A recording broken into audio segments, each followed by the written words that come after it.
Alors, comment on va approcher ça avec monsieur Piaget, donc le psychologue suisse qui a profondément marqué notre compréhension du développement de l'enfant. Il a montré que l'intelligence ne se construit pas d'un coup, mais par étapes successives. Alors, par étapes successives, ici, celle qui nous intéresse vraiment, c'est l'étape préopératoire. C'est celle qui se situe entre 2 et 7 ans. Alors, qu'est-ce que ça veut dire préopératoire? C'est une période où l'enfant ne pense pas encore de façon logique et rationnelle. Il mélange l'imaginaire et la réalité. Il a du mal à faire la différence entre ce qu'il ressent et ce qui est vraiment vrai. Voilà. Alors à cet âge-là, il n'a pas les outils que pour analyser une situation. Il n'est pas capable de prendre du recul par rapport à ses émotions. Il regarde tout avec un regard d'enfant. Tout ce qu'il vit est donc filtré par son monde intérieur, ses émotions, ses peurs, ses sensations. Et ce qu'il croit, il croit que c'est la vérité, même si c'est pas le cas.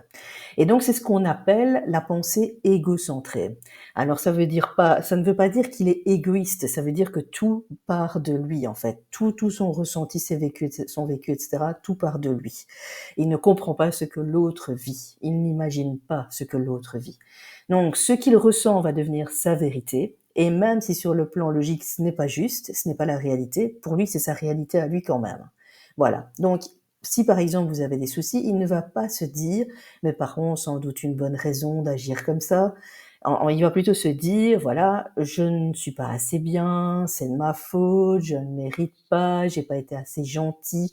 Voilà, donc ça c'est la pensée de l'enfant parce que justement c'est centré sur lui et pas sur ce que vit ses parents.